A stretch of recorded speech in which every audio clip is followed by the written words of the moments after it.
Uma boa noite a todas, a todos que nos acompanham ao vivo nessa quinta aula do nosso módulo de Emmanuel Levinas, dentro do curso de Fundamentação Filosófica da Filosofia Clínica.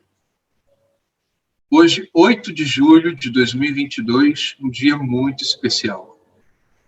Hoje é aniversário do professor Lúcio Pachter, sistematizador da filosofia clínica, e, até onde eu sei, alguns colegas de Manaus fizeram a proposta de que o dia do aniversário do Lúcio fosse considerado o dia dos filósofos clínicos.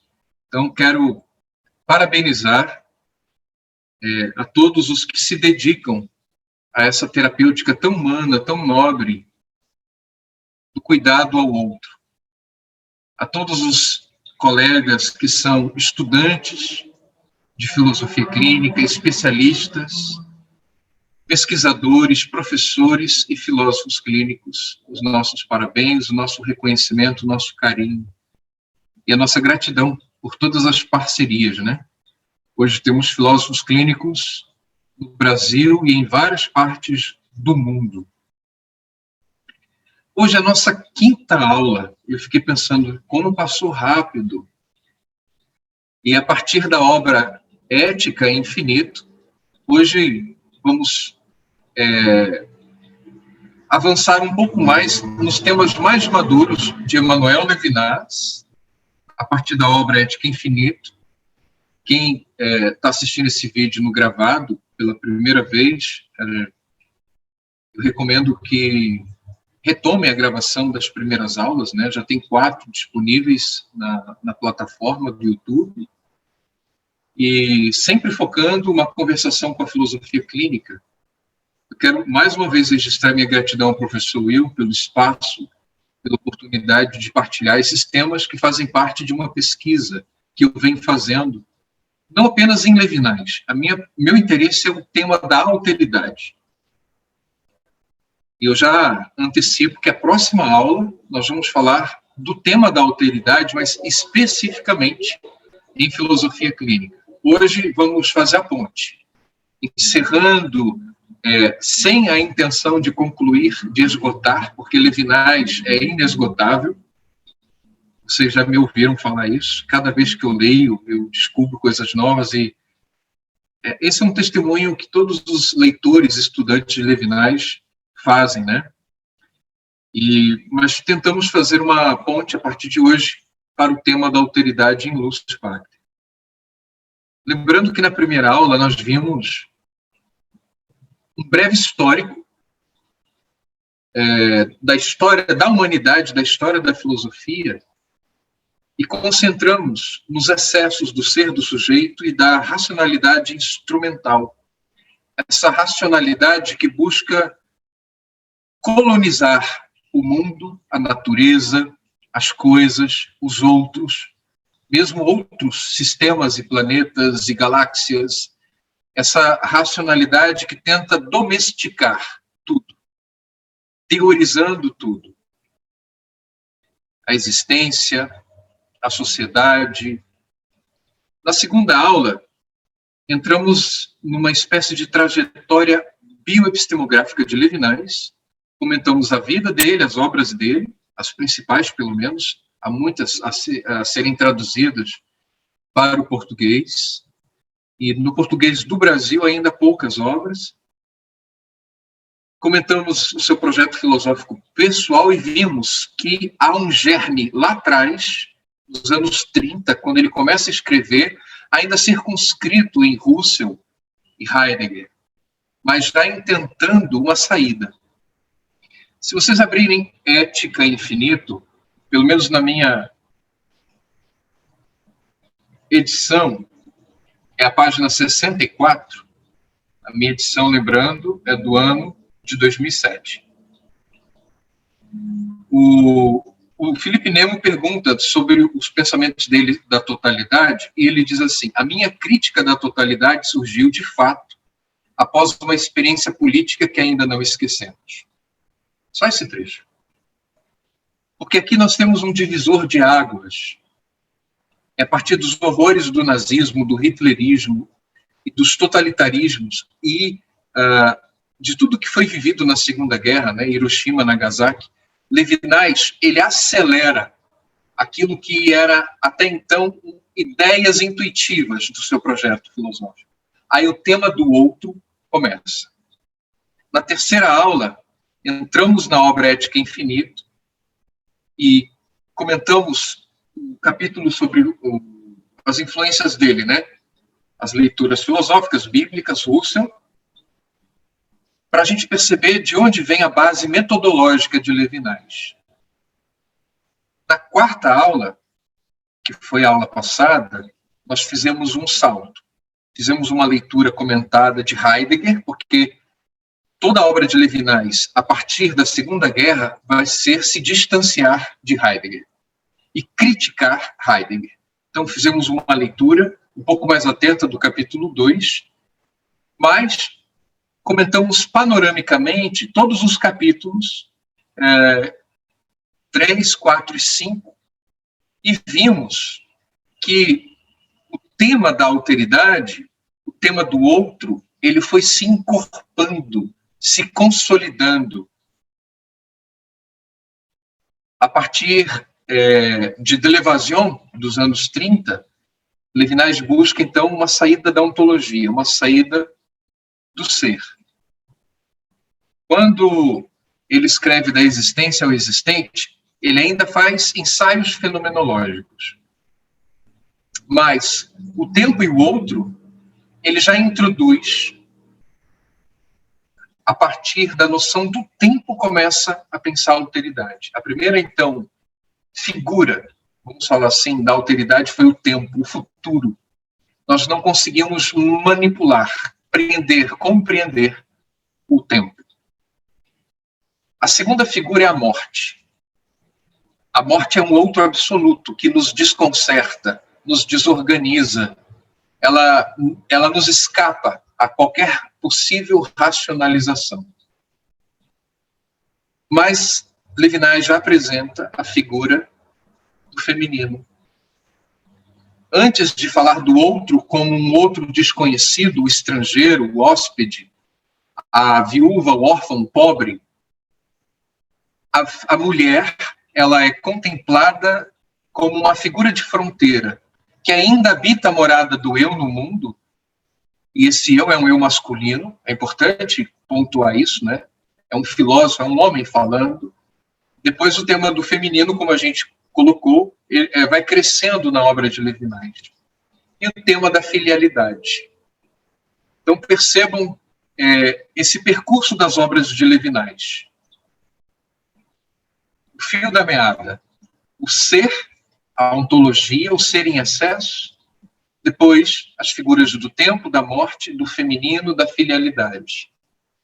Só então, e é agora, a aula de hoje, o outro como um outro, absolutamente outro. Ele usa o termo outrem. Outrem é um termo que evoca a outridade do outro. O outro é tão outro que nem tem artigo. Nem na língua portuguesa, nem no francês, nem no espanhol. Outrem é a radicalidade do outro, visto na sua diferença absoluta em relação a mim. Então, o nosso foco hoje vai ser comentários dos capítulos 6 e 7 da obra Ética Infinito, e pretendo alcançar o capítulo 8, que é o capítulo da responsabilidade.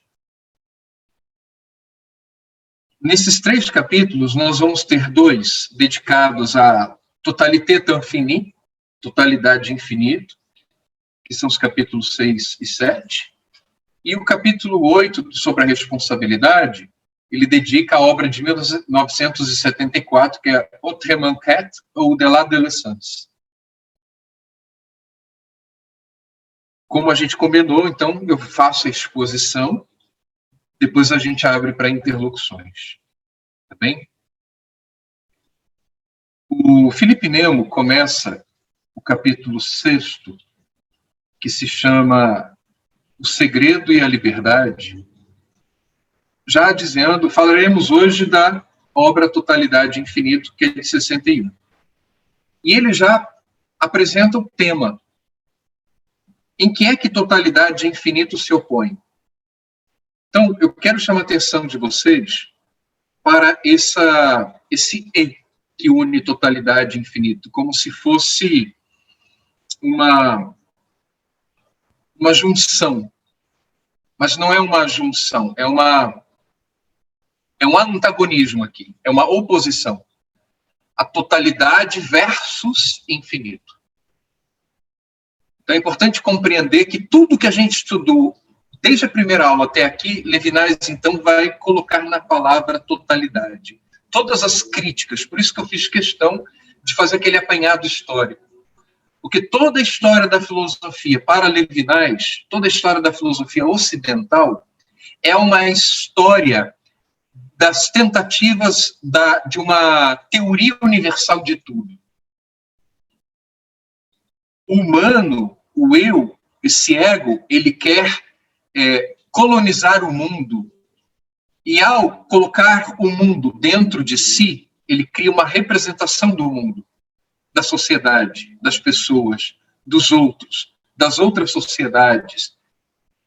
E essa compreensão, essa teoria universal de tudo, que eu vou chamar aqui a partir do latim de omniteoria, omni em latim é tudo, total. Essa omniteoria é que Levinas vai criticar, é uma visão globalizante. E aí ele já responde para o Felipe Nemo que ele está sendo influenciado por Franz Rosenzweig, um outro filósofo judeu também. Por quê? Porque Rosenzweig vai ser o primeiro, segundo Levinas, a fazer uma crítica radical da totalidade. Toda a história da filosofia, até Hegel, e principalmente Hegel, e Levinas comenta no início de Totalidade de Infinito, que é uma obra que eu recomendo que vocês leiam, que é a obra Síntese de Levinas. Ele diz que Rosenzweig é tão presente que não é citado de tão presente na sua obra Totalidade de Infinito. E aí, o Felipe Nemo, ele continua perguntando sobre essa questão da totalidade, mas eu quero inserir um tema que o Felipe Nemo não pergunta para Levinas, e é importante a gente perceber. Porque toda a primeira obra, toda a primeira parte da obra Totalidade e Infinito, o Levinas, ele vai tentar descrever fenomenologicamente o eu no mundo. E o eu no mundo, a sua primeira experiência fenomenológica não é cognitiva, não é teorizante. Ele vai falar sobre fruição. Fruição que lembra o usufruir. O eu no mundo, ele se encontra no mundo para sobreviver. Então, a primeira experiência desse eu é com a comida. Esse eu vai comer para sobreviver. Ele vai se alimentar, se nutrir. Então, a experiência do eu no mundo é a experiência da fruição, de se viver do mundo. Essa transitividade, viver do mundo, viver de alimentos. E aí esse viver de alimento, é cama para dormir, é morada, é utensílios, objetos. E para armazenar, porque o eu quer sobreviver e permanecer no ser. Então ele precisa ter uma morada. Para quê? Para perseverar no ser. Então a experiência mais horrorosa para esse eu é a morte. Então uma forma de prever o futuro é resguardando-se numa morada. Desde os homens das cavernas, até os nossos dias, as moradas vão evoluir. Em algum momento elas vão se tornar castelos, fortalezas.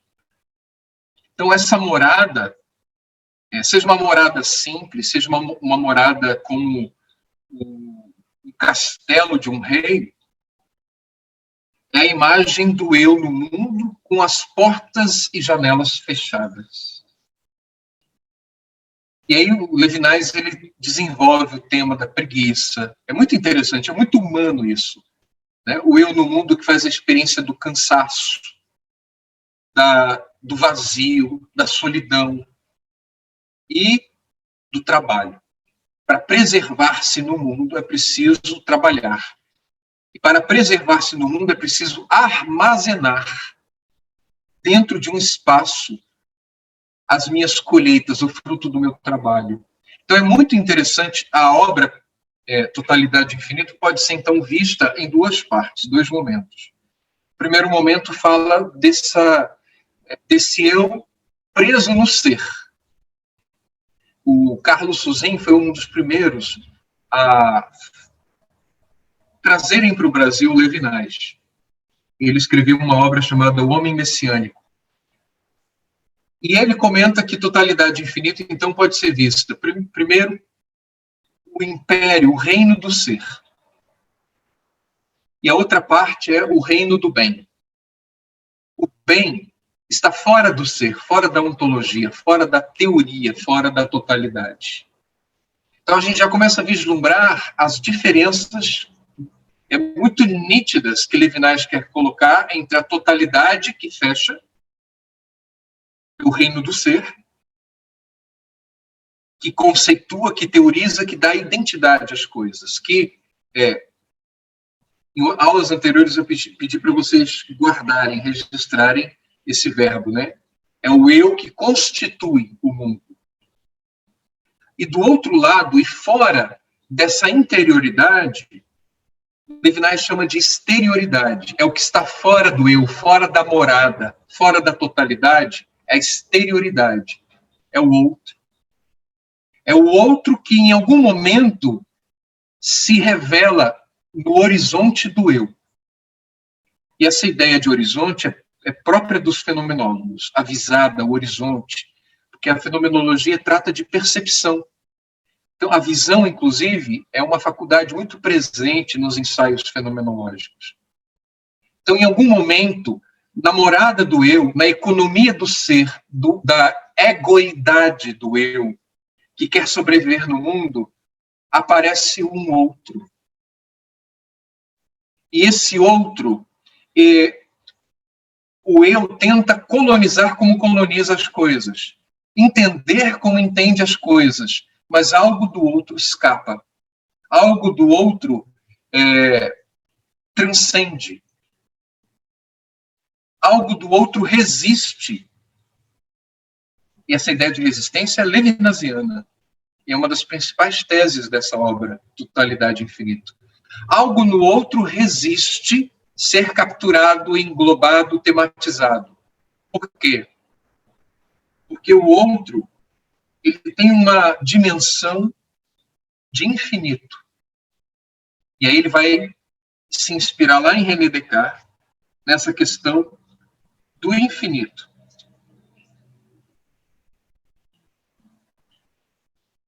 São muito ricas essas temáticas em Levinas. Na página 62, o Felipe Nemo pergunta: essa visão globalizante que caracteriza, pois, os grandes sistemas filosóficos parece-lhe constituir um insulto a outra experiência de sentido? Qual é a outra experiência de sentido? Qual é a ética? Aí Levinas diz: a experiência irredutível e última da relação parece-me, de fato, estar noutra parte, não na síntese, mas no frente a frente dos humanos. Que é isso que eu estou descrevendo ao meu modo. É quando o outro aparece na minha varanda, toca a minha campainha, aparece na fronteira do meu país, como um migrante. É o outro que eu encontro nas esquinas. E a ideia de esquina aqui é muito bem-vinda, porque a esquina é a metáfora do inesperado, do imprevisível. O outro, ele chega desarrumando a ordem ontológica, a ordem teórica que eu tenho do mundo. E aí, vamos lá os gregos primeiros. A filosofia nasce tentando dar ordem às coisas, sentido. E ordem, no grego, é cosmos. De onde vem cosmética, inclusive, né? Cosmética é da ordem. Colocar em ordem. Então, a filosofia, o entendimento, tem muito essa coisa de colocar em ordem o quê? O caos. A vida é um caos. Então, cada um de nós tem suas filosofias pessoais. Tentamos dar uma ordem, dar um sentido. Seja pela mitologia, seja pela religião, seja pelas ciências, seja pelas filosofias. Há muitas maneiras, então, de colocar ordem, sentido, mas nós acabamos totalizando a ordem, a representação do real. E depois de René Descartes, essa representação do sujeito que pensa fica tão confundida com tudo que eu passo a valorizar muito mais o que eu penso do real do que o real em si. E aí, quando o outro surge no meu horizonte, ele me confunde, me desconcerta e coloca em desordem a minha ordem, me desestabiliza. O outro, na sua condição de infinito, ele me convence que não é possível torná-lo teoria. Síntese. É a pergunta seguinte, do Felipe Nemo. Em oposição à ideia de que se pode totalizar ultimamente todo o sentido num único saber, há coisas que o senhor chamou não sintetizáveis. Serão, pois, situações éticas? Então, o que é o não sintetizável? É isso que eu estou descrevendo para vocês. Talvez na leitura pessoal da obra não ficou tão claro, mas agora acho que está ficando, né, mais claro o que Levinas quer dizer. O que é o não sintetizável para Levinas? É a relação entre os homens. Ou seja, a relação intersubjetiva, é a socialidade. E aí ele coloca a ideia de Deus, pensada sobretudo em René Descartes, e coloca que o outro, ele, com a ideia de Deus, é muito maior do que a minha capacidade de pensar. O que Levinas vai colocar aqui, ele vai voltar a esse assunto mais adiante.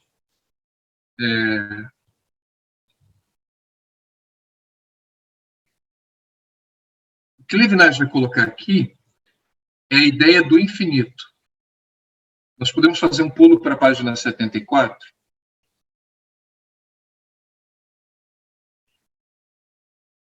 Porque é a mesma ideia que Levinas está respondendo nessa pergunta aqui. Para Descartes, lá no meio da página, reside aqui uma das provas da existência de Deus. O pensamento não pôde ter produzido algo que ultrapassa. Como é que eu vou imaginar algo que me ultrapassa? Era necessário que esse algo tivesse sido posto em nós. Isso é René Descartes, lá no século XVII. Logo, há que admitir que um Deus infinito pôs em nós a ideia do infinito. Mas Levinas diz, não é a ideia de Deus, a prova da existência de Deus, que nos interessa em Descartes. Aonde que ele quer chegar? No outro. Porque, da mesma forma que a ideia de Deus evoca um infinito, o outro, no rosto, lá embaixo. No acesso ao rosto, há certamente também um acesso à ideia de Deus. Em Descartes, a ideia do infinito permanece uma ideia teorética, uma contemplação, um saber. Penso, na minha opinião, que a relação com o infinito não é um saber, é um desejo. Um dos temas mais caros da obra Totalidade Infinito é distinguir o homem da fruição no mundo, do gozo, da preguiça, da cama, da morada, do trabalho, do homem que tem necessidades, viver de. Ele faz no outro a experiência do desejo. Que desejo é esse? Desejo do infinito. Então, a relação com o outro que surge no meu horizonte não é uma relação de cognição. Eu não vou, em primeiro momento, pensar o outro. A primeira relação com o outro é de desejo de um infinito que ele porta. Então, Levinas vai descrever fenomenologicamente que o humano tem esse desejo do infinito e o rosto do outro evoca esse infinito. Não é um acesso a Deus, é um acesso à ideia de Deus. Como não é, nós não temos como pensar o infinito. Geometricamente, nós não temos como pensar matematicamente o infinito. Mas temos uma ideia do infinito. É isso que Levinas quer dizer. Então, a relação intersubjetiva, a socialidade, ela nasce do desejo do infinito. Então, antes de conhecer o outro, eu já tenho uma convocação a uma relação ética com ele. Na porta de um elevador, eu tenho comigo alguém que eu não conheço. Eu digo a ele, o senhor primeiro. Eu abro a porta, o senhor primeiro. Eu não sei nem o nome, mas eu estou sendo ético antes do conhecimento. Isso em Jean-Luc Marion vai ficar mais claro ainda. Eu posso amar o que eu não conheço? Posso. Posso amar um bebê que nem nasceu, mas já o amo. Ele não é, ainda não é, mas já o amo. Então, o amor em Jean-Luc Marion, que é influenciado por Levinas, vai ficar mais clara essa ideia. E eu posso amar o que não é mais. Como meu pai já faleceu em 2018, mas eu amo meu pai. Ele não é mais no mundo da ontologia, mas o amor não necessita da ontologia. O amor não necessita do conhecimento. E em Marion, já adianto que o amor até exclui o conhecimento. Como o conhecimento também exclui o amor. Mas isso foi um breve parênteses. O termo de transcendência, continuando na página 63, significa precisamente o fato de não poder pensar Deus e o ser conjuntamente. Deus e o ser é a mesma coisa que o amor e a ontologia.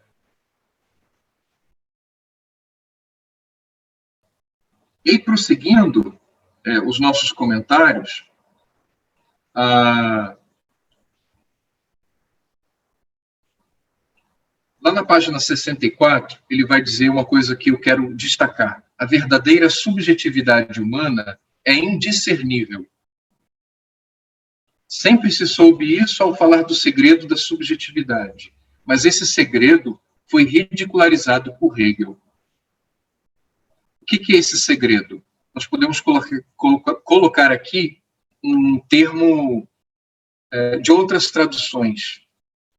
Aquilo que eu tento compreender como o rosto do outro, mas eu não consigo capturar e tematizar, fica como um enigma. Então, o rosto, em Emmanuel Levinas, por portar algo infinito, o olhar do outro, eu não consigo teorizar. O rosto do outro manifesta em minha subjetividade um desejo de infinito. Então, a única coisa que eu posso, para falar do rosto do outro, Levinas usa a ideia de mistério, a ideia de segredo. A verdadeira subjetividade humana é indiscernível, é isso que ele quer colocar aqui. Aí, mais adiante, o Felipe Nemo pergunta da questão da socialidade. Totalidade e infinito procura fundar a socialidade sem ser num conceito global e sintético de a sociedade. É interessante isso aqui. E aí ele vai falar do pluralismo e pergunta para Levinas, para fundar uma sociedade autenticamente livre, necessitar-se-á apenas da ideia metafísica do segredo, ou seja, do mistério, do rosto, do outro, do enigma? E a resposta de Levinas é: Totalidade Infinita é o meu primeiro livro que vai nesse sentido. Ele quer problematizar a questão da relação intersubjetiva. E é aqui que nos interessa numa conversação com a filosofia clínica. Levinas diz, o que a gente falou até agora está no negativo. Mas o que consiste positivamente a socialidade? E aí que ele vai entrar no tema que vai reconfigurar a ideia de Thomas Hobbes. O homem é lobo para o outro homem, e vai criticar aqui, em poucas palavras, toda a moral, todo o estado do direito pensado pelos iluministas. Os contratualistas. A sociedade nasce da necessidade de fazer contratos, da necessidade de reciprocidade, da necessidade de termos princípios morais. Levinas vai dizer que não. Vou citá-lo. Não se deve deduzir do que acabo de dizer uma menor apreciação da razão e da aspiração da razão à universalidade. Vejam bem o que eu disse na primeira aula. Não é que Levinas está criticando a razão, mas um tipo de razão e uma pretensão da racionalidade de tudo englobar, teorizar e colonizar. E para não ficar muito abstrato, eu vou colocar como exemplo o seguinte. Os europeus chegando aqui só viam indígenas. E até o nome indígenas, quem é que deu? Achava-se que tinham chegado nas Índias, mas aqui não era Índia. Então, até o nome índio, indígena, é um nome que vem constituído deste sujeito europeu, branco, que tem uma religião e veio aqui nas terras, nas nossas terras, entre aspas, salvar os índios. Onde estão os índios? Até nas cidades que têm nomes indígenas, bairros com nomes indígenas, não tem mais indígenas. É isso que Levinas está colocando, nessa periculosidade de um tipo de racionalidade. Que chega na África e divide famílias, reis, rainhas e princesas africanas, e os colocam em senzalas para trabalharem nas lavouras. Então, continuando Levinas, apenas procuro deduzir da necessidade de um social racional a exigências do intersubjetivo. É extremamente importante saber se a sociedade, no sentido corrente do termo, é o resultado de uma limitação do princípio de que o homem é um lobo para o outro homem, ou, pelo contrário, resulta da limitação do princípio de que o homem é para o homem. Olha a diferença. O homem para o homem. Isso aqui ele já anuncia o capítulo 8, a responsabilidade. Então, onde que Levinas vai chegar nisso tudo? Entrando no capítulo 7, o rosto do outro que se apresenta no meu horizonte, me desconcerta, me desestabiliza, ele tem uma comunicação. Fenomenologicamente, ele me escapa, e aí Felipe Neumann fala, né? Em que consiste e para que serve a fenomenologia do rosto? E aí Levinas responde com uma pergunta. Não sei se podemos falar de fenomenologia do rosto. Porque a fenomenologia é o que eu percebo. E ao perceber, eu descrevo. Então, será possível descrever o rosto do outro? Porque ao olhar o outro, o rosto do outro, em francês, visage, eu encontro um outro olhar que me vê também. Então, é o entrecruzamento de olhares. E o olhar do outro, ele tem uma comunicação. Eu não consigo teorizar, não consigo tematizar, porque há uma verticalidade. Na página 70 ele diz, o rosto do outro está exposto, ameaçado. E é como se me convidasse a um ato de violência. Vejam, nós usamos roupas, calças, saias, camisas, agasalhos, mas é sempre o rosto que está exposto, o olhar está exposto. Então, em totalidade infinita, ele vai desenvolver a vulnerabilidade do rosto do outro. E aí o Felipe Neumann faz uma pergunta interessante. Pergunta não, ele faz uma colocação, né? Há relatos de guerra que é difícil matar alguém que nos olhe de frente. Por isso a ideia do capuz.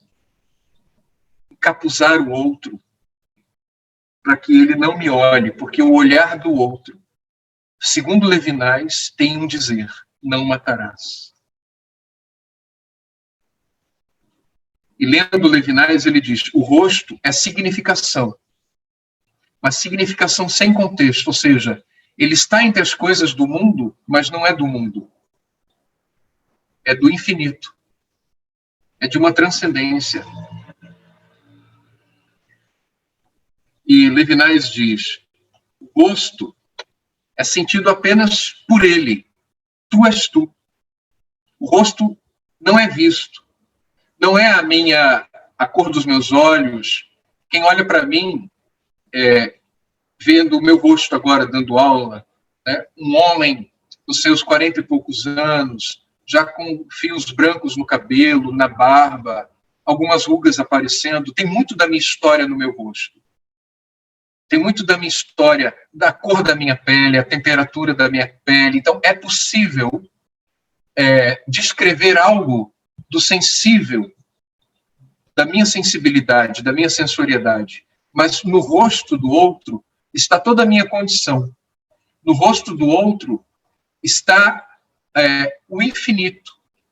Então, o outro é muito mais do que a cor dos seus olhos, a cor da sua pele, as rugas, a cor dos seus cabelos, a tessitura, a textura, a temperatura.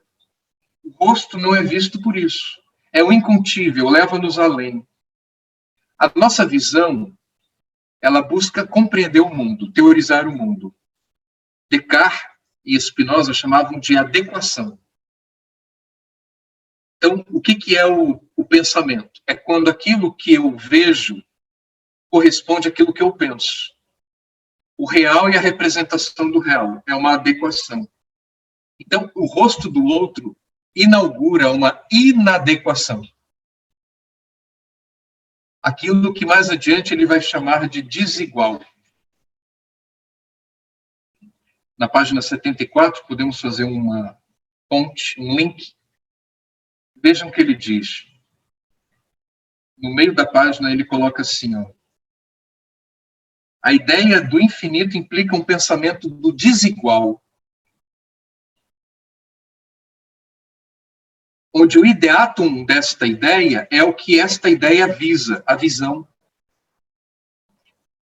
Há uma desproporção entre o ato e aquilo que o ato dá acesso, ou seja, o rosto do outro corresponde a uma desigualdade, a uma inadequação. Ele não cabe no meu pensamento. Ele resiste se tornar um conceito. Ele resiste se tornar uma teoria. É muito mais do que eu posso pensar. Então, aqui já apresento a ideia da resistência do rosto. E aí, continuando lá na página 70, o Levinas explica, ainda sobre a questão da adequação. A relação com o rosto é, num primeiro momento, ética, não cognitiva. O rosto é o que não se pode matar, ou pelo menos aquilo cujo sentido consiste em dizer: tu não matarás. Mas o assassinato é possível? É possível. A proibição de matar não torna impossível o homicídio. Eu posso matar o outro. Eu posso tentar driblar a evocação que o outro, no seu rosto, me diz, do não matarás. E Levinas chama de má consciência do mal feito, a malignidade do mal. E todo esse percurso fenomenológico, ele diz, aparece nas escrituras às quais a humanidade do homem está exposta, tanto quanto está ligada ao mundo. Mas, em boa verdade, a aparição no ser dessas raridades éticas, a humanidade do homem é uma ruptura do ser. O que ele está dizendo? Que o homem, se quer ser verdadeiramente humano, ele tem que ir noutra direção, fora do reino do ser, do reino do gozo e da felicidade, da teorização, da captura de tudo. Está fora de tudo isso, é na ética. Eu vou tentar colocar aqui um exemplo para não ficar muito abstrato e filosófico. Especialmente sobre isso, que o primeiro contato, a primeira relação com o outro é ética, não é cognitiva. Para Kant, o outro ele é teorizado. Eu preciso refletir para ter uma atitude moral, o imperativo categórico. Levinas diz, não há tempo, é outro tempo, é algo anterior ao tempo. Pensamos, por exemplo, numa criança, numa enchente como essas que estamos presenciando este ano. E, de repente, um adulto, um sujeito, vê a correnteza levando uma criança. Ele não tem tempo de pensar de forma kantiana. E se eu for atrás da criança e morrer? E a minha mulher? Eu também tenho filhos. E isso, aquilo. Não dá tempo, entende? É isso que Levinas está colocando. Ali, na correnteza, sendo levada, tem um outro, e o rosto do outro mostra um desespero, uma vulnerabilidade, e me diz, não matarás, ou seja, me mantenha viva, me permita viver, me ajude. É um pedido de socorro. E aqui está o tema da minha dissertação. A minha dissertação se chama O Apelo Ético do Rosto em Emmanuel Levinas. Mesmo sem dizer, mesmo que aquela criança não grite, não peça ajuda, entende? Há no rosto dela um dizer. Não é um dito, me ajude, socorro, não. Ou um grito. Ainda que ela não grite, o rosto dela tem uma comunicação, um apelo. Aí na página 71, Levinas vai colocar essa ideia. Rosto e discurso estão ligados, o rosto fala. É a diferença do dizer e do dito que ele vai colocar depois. O dito é isso que eu estou fazendo aqui, ó, usando a linguagem verbal, a linguagem textual, a linguagem conceitual, filosófica, técnica, poética, qualquer dito. Mas o rosto, ele tem um dizer. Sem o dito, ele comunica. O rosto fala. E o que o rosto fala? Olha o que diz Levinas. O rosto tem um discurso. Descrever a relação autêntica com outrem no discurso, e mais exatamente a resposta ou a responsabilidade. Aqui que está a relação autêntica. Então, esse sujeito que, num dia de chuva, viu uma criança sendo levada pela correnteza, ao ver o rosto dela, e aqui entendam, né? Às vezes ele só viu o bracinho, mas aqui o rosto é o ícone de toda a condição humana. Ao ver a situação do outro, ele já se coloca como responsável pelo outro. Apenas o outro se manifestou no horizonte. Ou é o meu carro parado na sinaleira fechada e uma mãe venezuelana com seu bebê no colo só faz assim. Há um dizer. Mantenha-me vivo. O não matarás, na negativa, né, do versículo bíblico, pode ser também interpretado, deixe-me viver, deixe-me ser também. Você que está no mundo, usufruindo do mundo, gozando do mundo, é o sujeito feliz, o meu rosto está te comunicando, deixe-me viver também. Então, esse rosto que se apresenta no horizonte egoísta do ser, egoísmo é o ego sendo, é o sendo do ego, é o sendo do eu. É o ser sendo no mundo e tentando sobreviver no mundo, mas de repente vem o outro e perturba. A radicalidade disso, Levinas vai trazer no capítulo 8, discorrendo sobre a responsabilidade. E eu penso que os principais temas do 7 já foram abordados. No 8, o Levinas traz, então, o tema da responsabilidade. Não sei se na primeira ou na segunda aula eu falei de um soldado, né? A Ucrânia está sendo diariamente agredida, bombardeada, metralhada, as cidades desertas que aparecem em nossas TVs, mortos pelas ruas. Imaginemos um soldado russo que, ao voltar para o seu país, ele vai ser considerado um herói. Mas, de repente, ao entrar numa casa, ele, que é ortodoxo, russo, foi criado na moral cristã, de repente, ele vê um vulto passando entre um lugar e outro. E aí, quando ele vai ver uma criança de 3, 4 aninhos, e ela entrou numa casa cheia de ruínas. Quando ele entra na casa, ele vê ali o pai, a mãe, os outros familiares assassinados. E a criança, por algum motivo, não sobreviveu. Ela sobreviveu, está ali com fome, suja, maltrapilha. E aí Levinas, ele vai dizer que esse sujeito, diante do outro, ele sente vergonha de ser. Podemos também pensar num soldado americano no Afeganistão, que tem a sua esposa, sua filhinha, seu filhinho nas escolas particulares, tem o seu McDonald's, tem o seu Donuts, tem o seu carro na garagem, quando chegar em casa, ainda vai ser recebido como herói de guerra, vai ser condecorado, mas diante do rosto daquela criança, lá no Afeganistão ou no Vietnã, ele sente vergonha de ser, um excesso de ser. E esse rosto desconcerta este sujeito. Então, não dá tempo de pensar.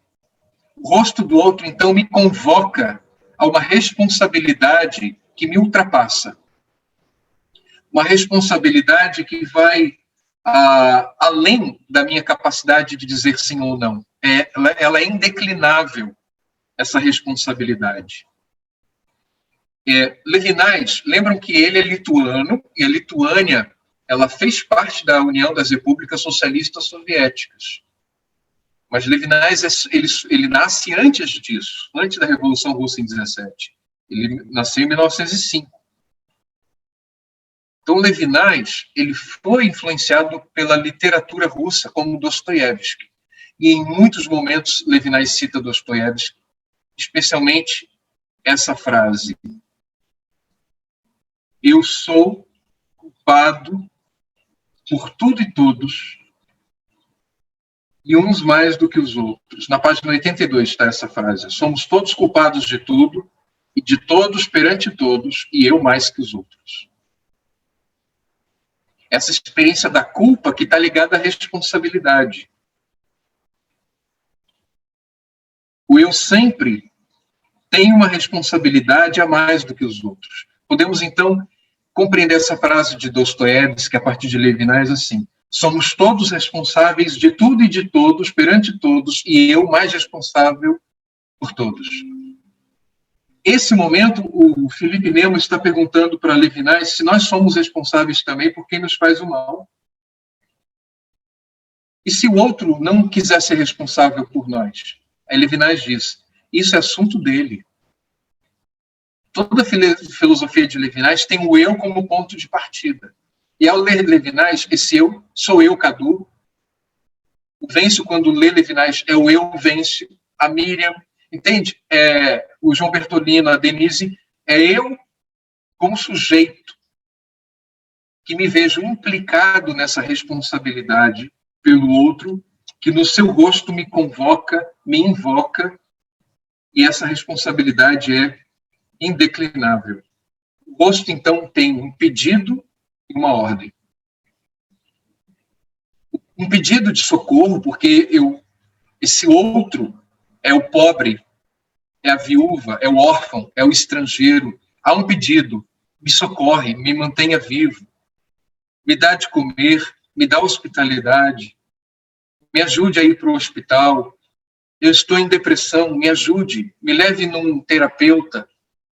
O rosto do partilhante que nos pede ajuda, o rosto de quem pensa em suicídio, o rosto de um filho, de uma filha. Às vezes esse outro habita a nossa casa e é um estrangeiro em nossa casa. O outro, às vezes, como filho, como filha, é um forasteiro do mundo do Pai, é alguém de fora, não sabe nada do pai, não sabe nada da mãe. Ou o pai e a mãe são forasteiros do mundo do filho. Então, quando eu sou vocacionado pelo rosto do outro, a única resposta possível, Levinas vai usar o termo incumbência na página 80. A responsabilidade é o que me incube. E aí ele diz que essa responsabilidade é como dizer, eis-me aqui, que é um termo muito bíblico, né? A gente vai vendo os profetas respondendo a um anjo, ou Maria ao anjo, eis-me aqui. Aqui não tem anjo, não é Deus, é o rosto do outro. E aí Levinas diz que quando eu respondo ao outro, eis-me aqui, esse responder é a minha responsabilidade. A responsabilidade é uma resposta. E aqui está o ponto, é o âmago da minha dissertação. O rosto tem um apelo. Eu, como sujeito, tenho uma resposta para dar. Essa comunicação, apelo-resposta. Quem é o sujeito, então, para Levinas? Já nos aproximando da conclusão. É o ser respondente, é o ser responsável. É aquele que é capaz de acolher a outrem. Antes de tematizar, teorizar, pensar, racionalizar, o eu, para Levinas, é uma abertura, é uma possibilidade de acolhida. E essa possibilidade de acolher a outrem é para além do ser, da ontologia. Daí a gente entende o nome do livro, né, de 74, Autrement qu'être. Outro modo que o ser, não é outro modo de ser, porque outro modo de ser, diferentemente de ser, ainda está no ser. É um ser de outro jeito. Levinas está aqui colocando a proposta de um outro modo que o ser, que o reino do ser, que é o reino do bem, é o reino da bondade. Então, o rosto do outro não é constituído por mim, ele resiste. É o rosto do outro que me constitui no mundo como sujeito ético. E aí, ao responder, minha morada se encontra de portas abertas. Eu tenho a possibilidade de abrir as portas da minha morada, as janelas da minha morada e dizer, eis-me aqui. Nesses últimos minutos, assim, fazendo umas considerações finais, pode parecer utópico toda essa reflexão, mas eu queria que vocês vissem a força inspiradora da filosofia de Levinas, que desconcerta e pede uma revisão desse eu moderno, poderoso, esse eu penso que redundou no eu posso, esse eu que pode matar, violentar, esse eu assassino, esse eu que é um eu empresário trilionário num mundo onde tem pessoas passando fome na África, na Ásia, migrando por questões de guerra, de fome, e o nosso Brasil ontem entrou novamente no mapa da fome. Esse eu capaz de cometer feminicídio, ser misógino, racista, esse eu que expulsa migrantes, e toda essa questão dos decoloniais, das fobias, das LGBTs-fobias, tudo isso pode ser revisado a partir dessas reflexões de Levinas, que nos alertou para um eu muito poderoso. Esse eu que encontra nos discursos um novo jeito, na nossa época, de dizer não matarás. Os excluídos, os que sofrem aporofobia, que é a fobia ao pobre, é o negro, é a travesti, é o judeu que é violentado por antissemitas, mas em muitos lugares são os muçulmanos os violentados, é o migrante, é o homossexual, é a lésbica. E quantas formas de totalidade Essa gente sofre com apelidos, com bullying, que também são formas de totalidade. A primeira violência já é quando eu tento conceituar o eu e mutilar o infinito do outro num conceito, num apelido, ou num diagnóstico, ou num psicodiagnóstico. E numa conversação com a filosofia, aqui Levinas e o Lúcio Pacter se encontram. Eu não posso mutilar o ser do outro. A hospitalidade do consultório. O outro, o rosto do outro, no horizonte do meu consultório, me pede ajuda. Não matarás. Mantenha-me vivo. Então, toda essa reflexão de Levinas, ela nos ajuda a pensar a nossa responsabilidade como sujeitos, como cidadãos e como filósofos clínicos. Eu concluo citando a minha própria dissertação. Na conclusão, eu coloco o seguinte: Levinas buscou, com sua vida e sua filosofia, uma recontextualização do humanismo e um novo sentido do humano. Um novo sentido do humano que está para além do ser, da totalidade, mas no infinito e no encontro ético com o outro. Essa relação ética que funda a sociedade. Não é o contrato, não é o princípio, nem o imperialismo categórico, mas a relação ética. Então, em Levinas, o 2 da relação precede o 1 da sociedade. No rosto humano de outrem subverte-se, em certo sentido, toda a tradição filosófica, o seu modo de pensar o sujeito a partir do outro.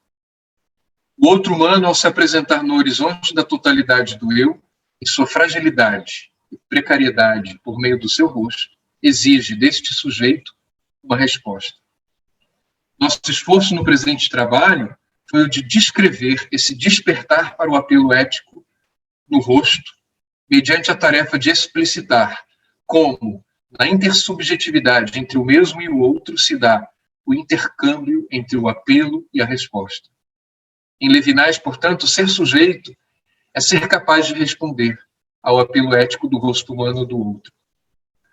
No percurso da minha dissertação, eu busquei, então, descrever essa tarefa de reencontrar um novo sentido humano que vem do outro, do apelo do outro.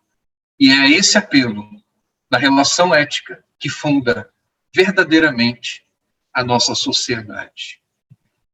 O que eu vi em comum entre Levinas e Lúcio Pacter? Os dois são judeus.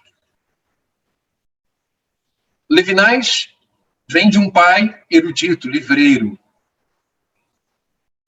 Lúcio também vem de um pai erudito, médico, neto e filho de médicos.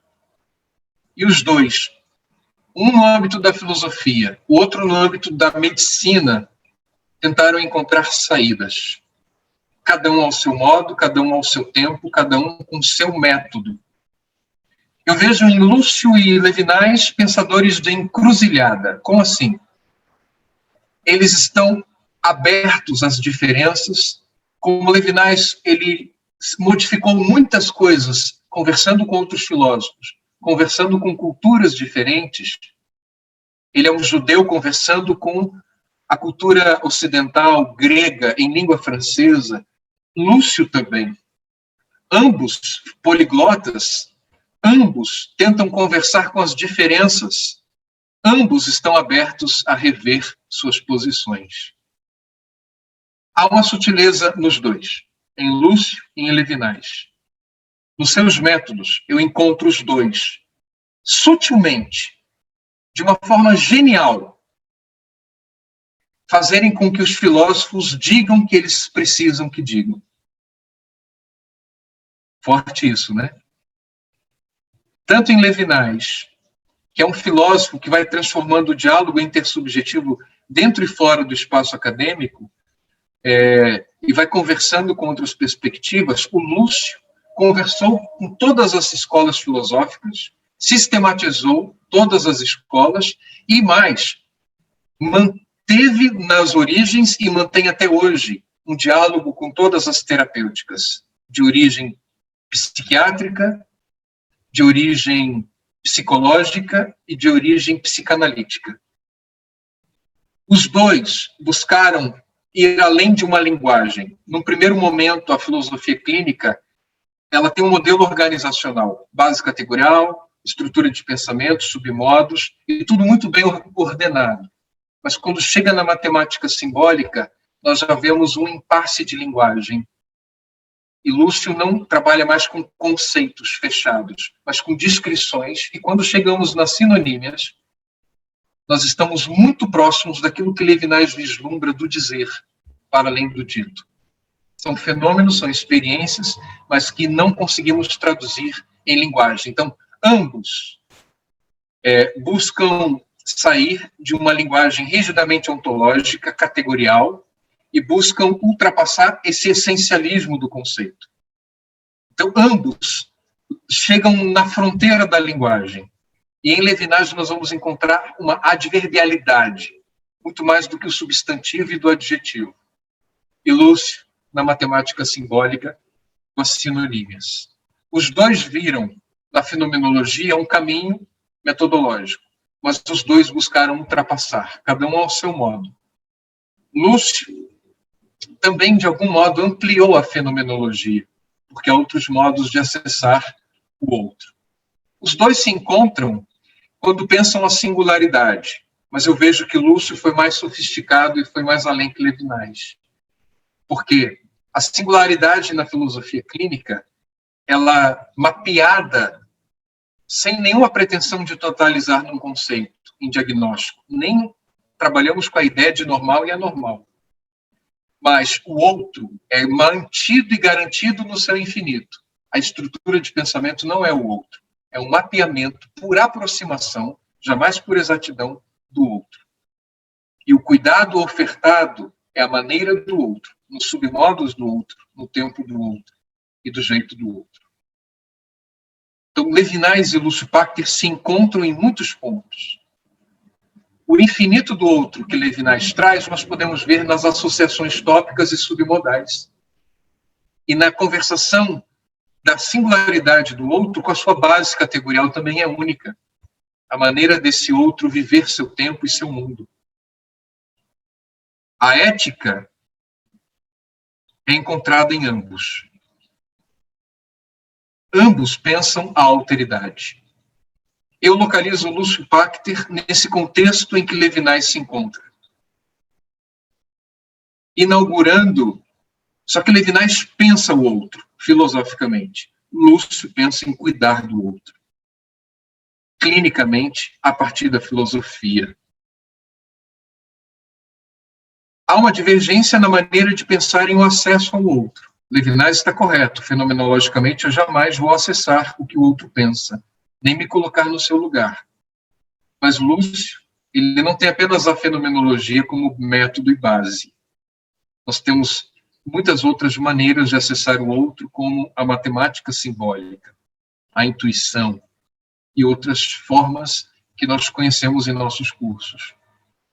E eu concluo essa aula de hoje, essa primeira parte, e abrindo para interlocuções, com a palavra mais cara de Levinas, e que, de algum modo, descreve a proposta da filosofia clínica.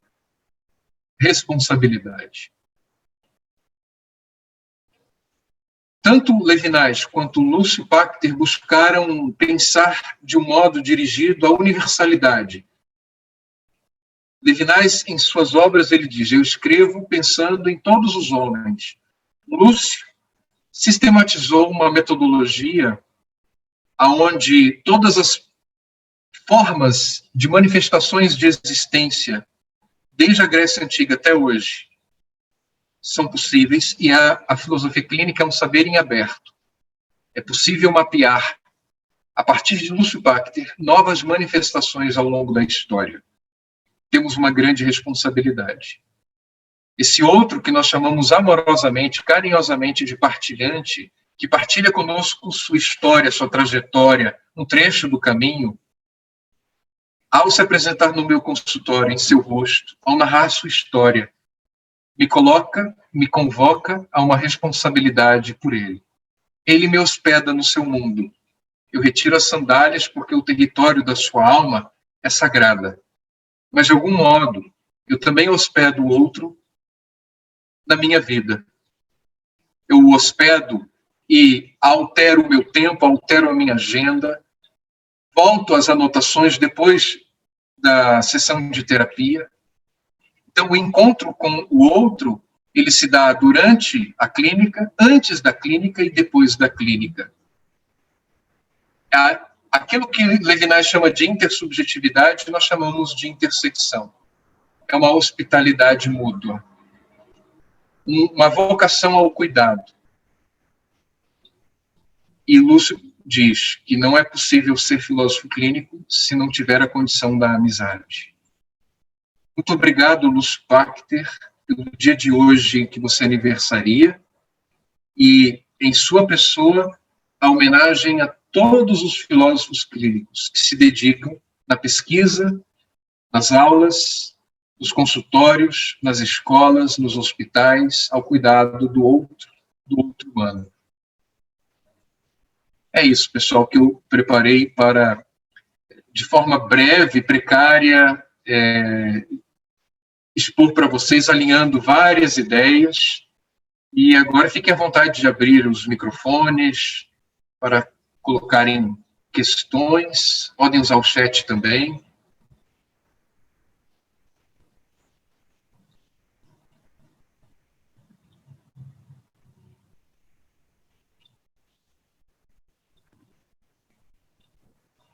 Cadu, esse último capítulo eu fiquei muito espantado, esse 8, com essa frase aqui, porque eu próprio sou responsável pela responsabilidade de outrem. Você não acha que essa é a responsabilidade levada assim no grau tão extremo, ela chega até a ser uma invasão na vida de outra pessoa? Não devia haver um limite para isso aí? A grande crítica que muitos fazem a Levinas está exatamente aqui, na responsabilidade. O que me parece é que Levinas não abre mão de uma correlação entre os humanos. Eu não posso abrir mão, ainda que o outro seja meu carrasco. Eu sou responsável por ele. Porque é isso, para Levinas, que constitui a subjetividade humana. A subjetividade humana, ela, na página 80, ele diz, não é apenas um atributo da subjetividade, como se já existisse em si mesma, antes da relação ética. A subjetividade não é um para si. Ela é, mais uma vez, inicialmente para o outro. E o projeto de Levinas aqui, vejam que ele critica Thomas Hobbes, né? A sociedade é formada por homens onde um homem é lobo do outro homem. É preciso fazer contratos para protegermos do outro que quer me devorar. Sartre, que também foi fenomenal ao seu jeito e desenvolve o existencialismo, ele vai dizer que o outro é meu inferno. Por quê? Porque o olhar do outro pode me ver como um objeto. De algum modo, Sartre tem razão. Porque o outro pode me ver como um objeto de laboratório, como um objeto como uma estatística, um dado do IBGE, um objeto sexual de prazer, alguém que que pode ofertar o que o outro precisa, uma relação utilitarista. Então, como Sartre vai desenvolver muita questão da liberdade, o outro é aquele que limita a minha liberdade, por isso que o outro é meu inferno. Então, em Levinas, nós vamos ver uma ideia diferente. O outro é aquele que me potencializa a ser quem eu realmente posso ser, sujeito. E ser sujeito para Levinas é ser responsável. E quando a gente diz, eis-me aqui na responsabilidade, aí sim estamos diante da condição de santidade. ainda que esse outro me prejudique, me maltrate e seja meu carrasco, meu algoz. É indeclinável essa responsabilidade. E sim, há um excesso, há um exagero, e é por isso que ele é criticado. Ele levou muito longe a ideia de um sujeito para além da ontologia da totalidade.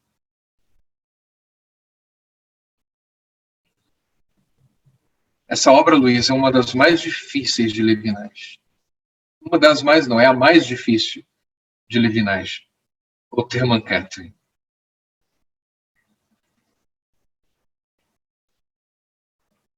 Que mais gostaria de partilhar algo, colocar uma questão?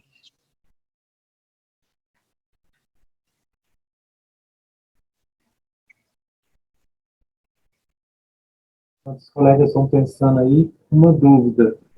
No capítulo 6, ele fala assim: o indivíduo englobado na totalidade não venceu a angústia da morte. Oi, explica aí para nós, Cadu. Qual que é a página que você está?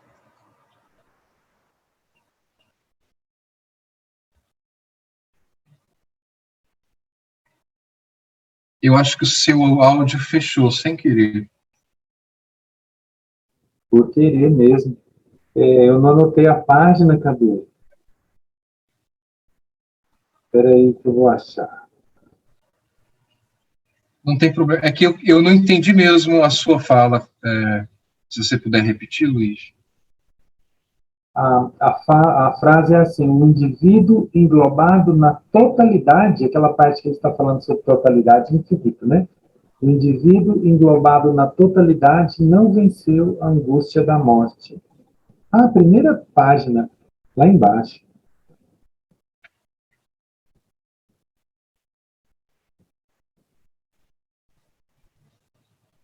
Talvez nós estejamos em traduções, em edições diferentes. Primeiro, capítulo 6, primeira página, lá embaixo, Cadu. Achei. O indivíduo englobado na totalidade não venceu a angústia da morte. Essa angústia da morte é uma crítica clara a Heidegger. Lembra que o homem em Heidegger é o homem para a morte.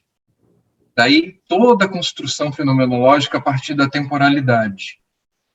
O homem é jogado no mundo, é o ser aí, é o Dasein, e é o ser no mundo, é um ser com os outros, mas é um ser para a morte. Essa angústia de um ser para a morte, Levinas, ele vai se distanciar dessa descrição do homem e vai propor o ser para a morte como um ser para o outro.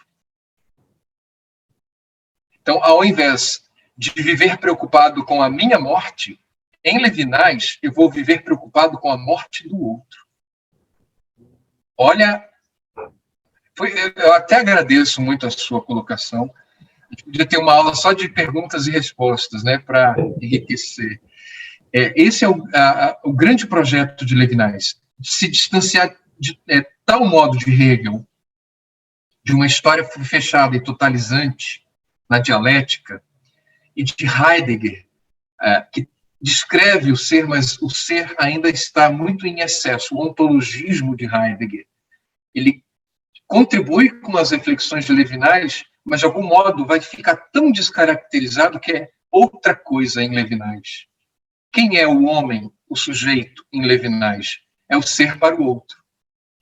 É o ser responsável pela morte do outro. Então, eu vou viver no lugar do outro a angústia dele. E isso tem um nome em Hermann Cattering, a substituição. Ele vai pegar a ideia de Blaise Pascal, que é o meu lugar ao sol. Esse meu lugar ao sol dá uma ideia de competitividade, né? Todos nós queremos cresça e apareça, né? É como as árvores que numa floresta densa competem no seu lugar ao sol. Entre nós humanos somos assim.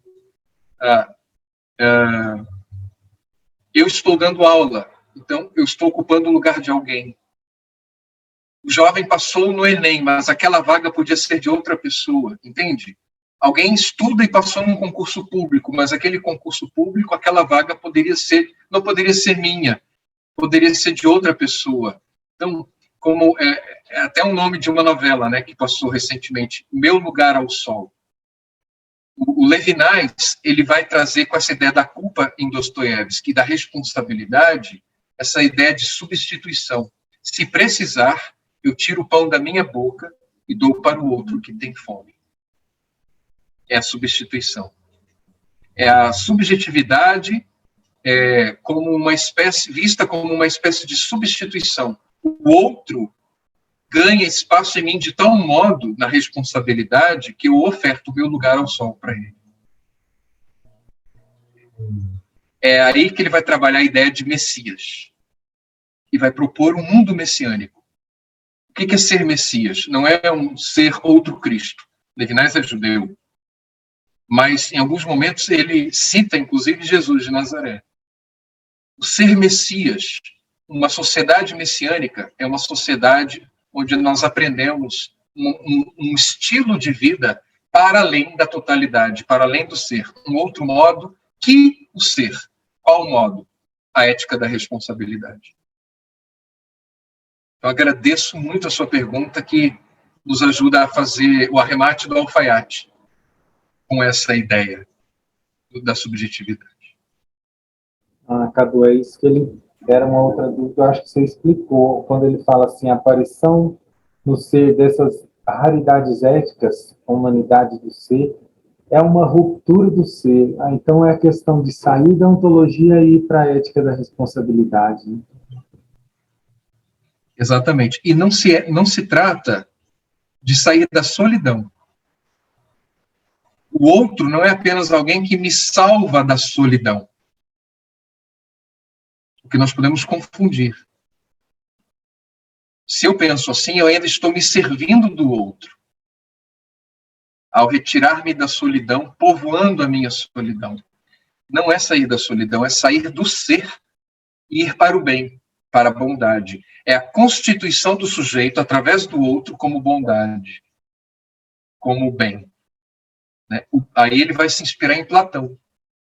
O bem em Levinas, como em Platão, está para além do ser, ultrapassa, é transcendente. Podemos ouvir tudo isso e pensar assim, gente, mas isso é muito difícil, isso é muito utópico. Mas pensemos, todas as vezes que você está tarde da noite estudando um caso clínico, você está ofertando um tempo que é seu de descanso, por exemplo, para o partilhante.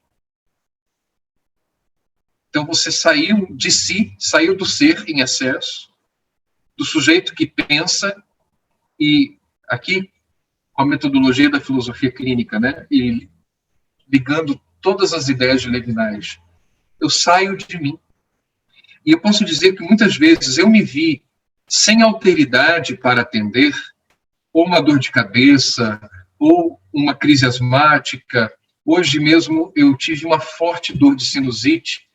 E quando eu vi que eu não iria ofertar o melhor de mim para o outro, eu desmarquei as terapias de hoje e remarquei para segunda-feira.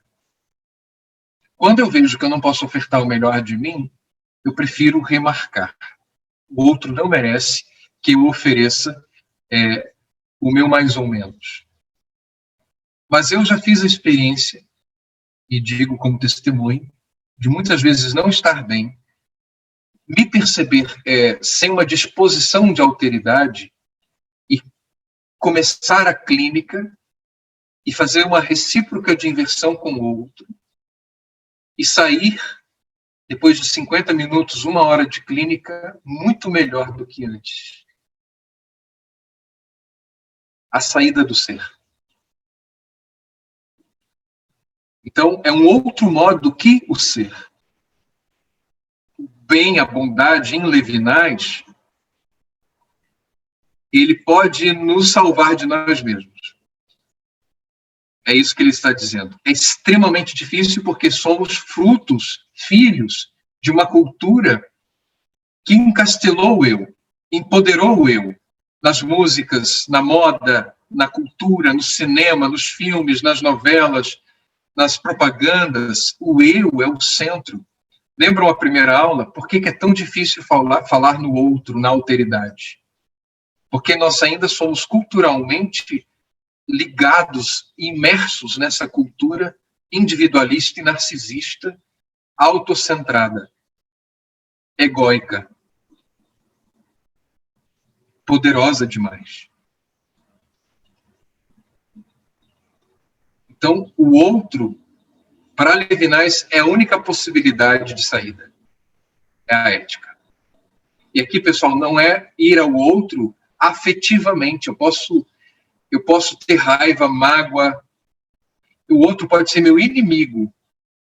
E ainda assim eu fazer o bem. Porque não é o amor. Levinas até diz que evitou a palavra amor.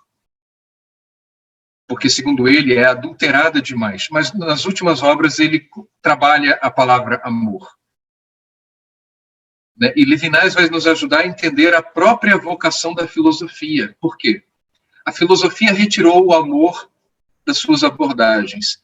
Depois, as ciências modernas tiraram o amor como se fosse algo infantil, romântico demais, tirou. E o que é curioso, e a gente vai ver numa futura aula em Jean-Luc Marion, que o amor está no próprio nome da filosofia.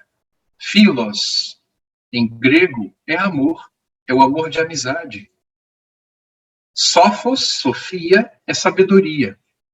Então, nós ocidentais lemos da esquerda para a direita. Amor à sabedoria. Os judeus, como Levinas, leem os textos da direita para a esquerda. Então, filosofia, a maneira levinasiana, judaica, é a sabedoria do amor. É a ética. Então, em Levinas, ser sábio é ser ético.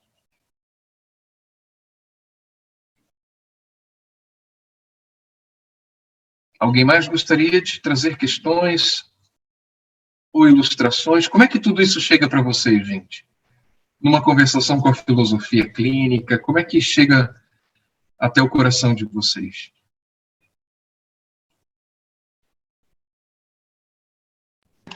O Cadu, para mim chegou como um chamado forte da responsabilidade, não só como filósofo clínico, mas em qualquer relação com o outro, né, do dia a dia, em qualquer profissão, desde que eu me proponha, e é impossível, achei, quando você trouxe aí que ele junto com o outro, não o outro é que me desperta, eu entendi isso, né, que me convoca para a vida. Então, em tudo, né, a não ser que eu fique sozinho numa ilha, eu possa prescindir disso.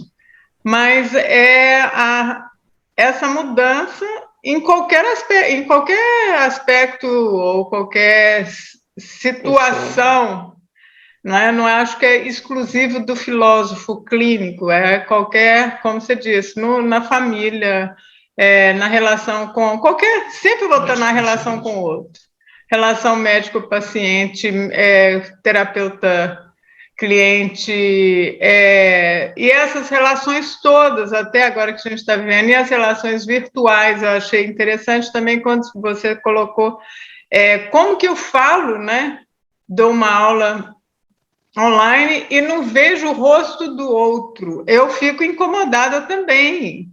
Eu acho que deve ser muito difícil para o professor não ver o rosto do aluno. Eu acho que deve ser uma situação difícil. E lembrei também da necessidade, né, do filme Um Náufrago, como que ele chegou lá e ele criou um rosto, né, que era a bolinha dele de basquete, para ele poder se sentir humano, eu acho que aquilo ali, essa imagem veio na minha cabeça, que eu falei assim, olha, a referência dele de humano era um outro rosto, ele não estava tendo nenhuma referência mais ali perdido sozinho. Então, eu acho, e essa mudança toda, eu achei que ele tem um apelo também muito forte quando você falou que ele era judeu e etc., mas muito das referências do cristianismo, né? De o outro primeiro do que eu, né? De eu dar para o outro. O CD, lembrei de São Francisco, né? Que Jesus não tinha nenhuma pedra para colocar a cabeça para dormir. Então, apesar disso, achei que ele conversa bem com o cristianismo.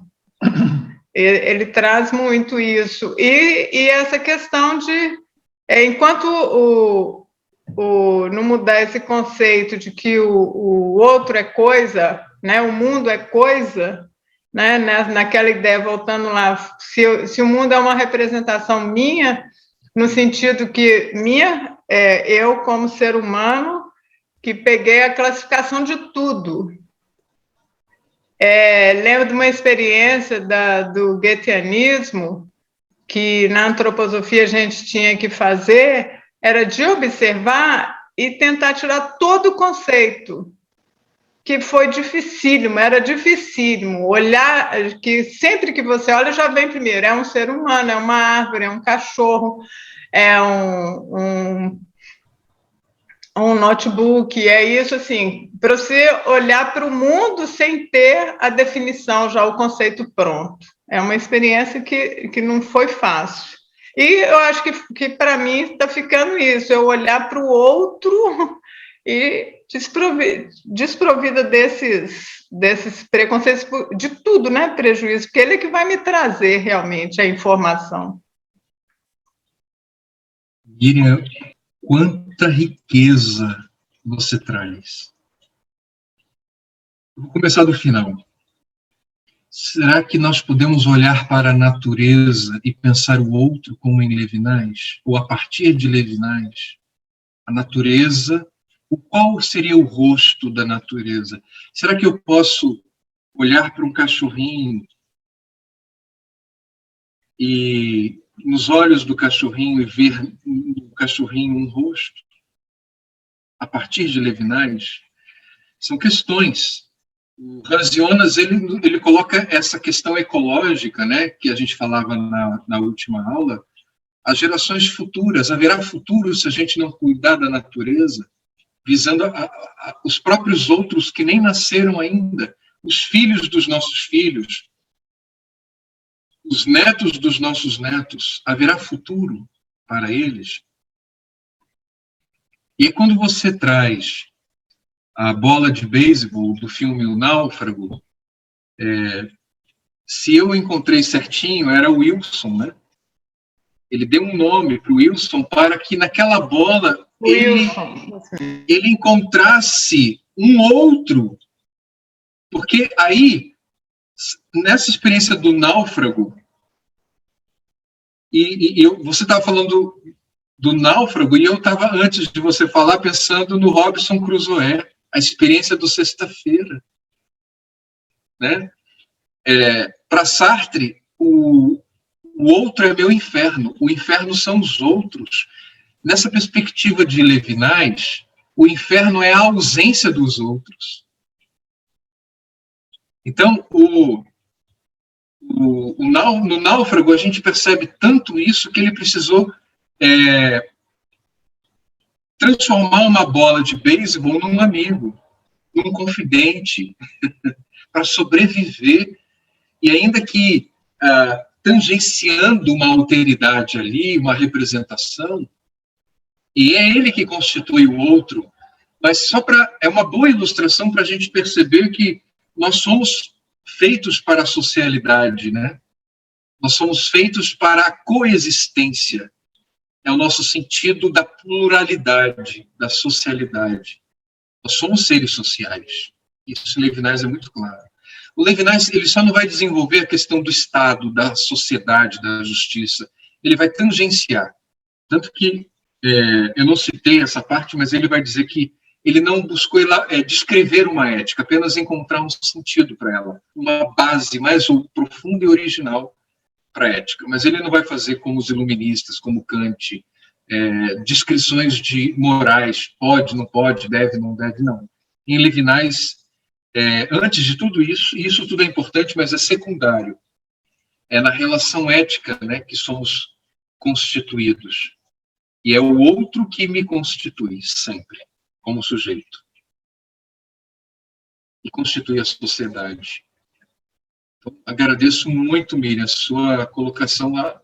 Olha como é bom quando vocês participam, né? E trazem ilustrações, é muito rico. Alguém mais gostaria de colocar uma questão ou fazer uma partilha?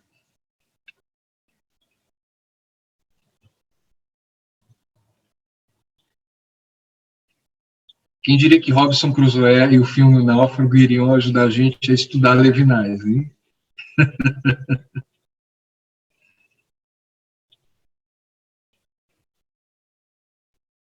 Bom, se ninguém tem uma questão, diga, Luiz, pode falar. Você perguntou, né, o que nós pensamos com relação a isso que você falou e a filosofia clínica.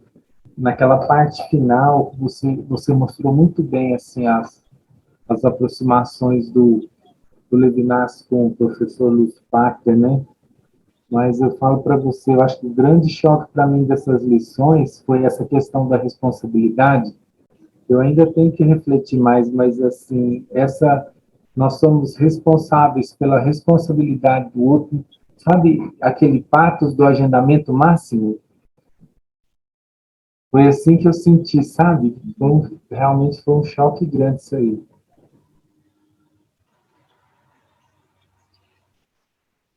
Esse é o efeito da filosofia, né? Algo nos incomoda e nos faz pensar, e aí é como a ostra que engoliu uma poeirinha do mar, e aquilo vai incomodando, e ela vai tentando proteger suas membranças hipersensíveis, e vai lançando uma substância com aquilo, e lutando com aquilo, e de repente aquela poeirinha do mar vai virando uma pérola. Então, bem-vindo, você está sofrendo de filosofia. É esse o caminho. É sofrido tudo isso. Imagina para Levinas como foi, né, ter toda essa ideia. Em Lúcio Pachter e em Levinas, podemos também dizer que a ética precede o conhecimento.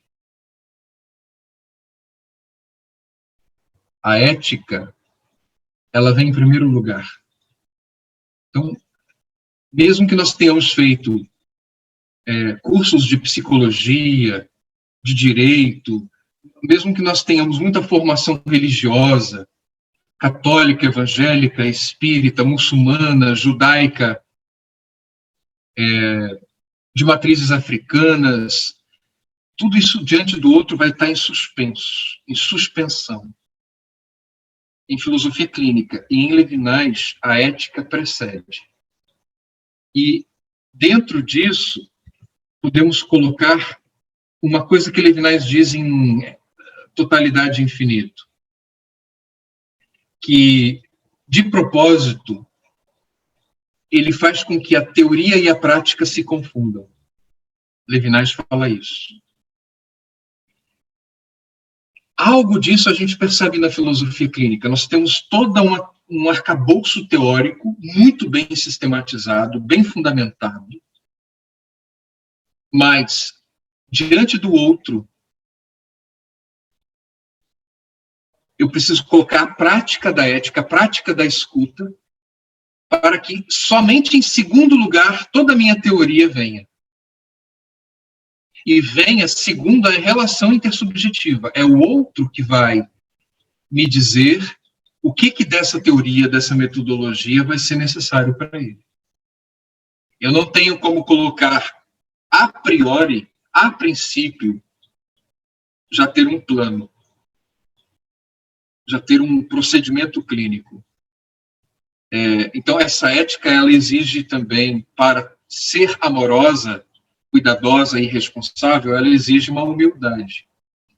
Uma humildade de quem, como Sócrates dizia, eu não sei,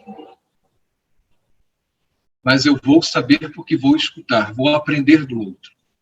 Levinas apresenta o outro também na ideia de distância. O infinito não é só o outro, o infinito também é a distância entre eu e o outro, como o horizonte que eu tento aproximar, e sempre que eu me aproximo, eu distancio mais. Essa distância entre o eu e o outro é também uma altura.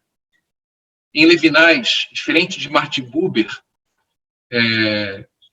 essa ideia está vindo aqui, e é bom que ela venha antes da gente concluir a aula.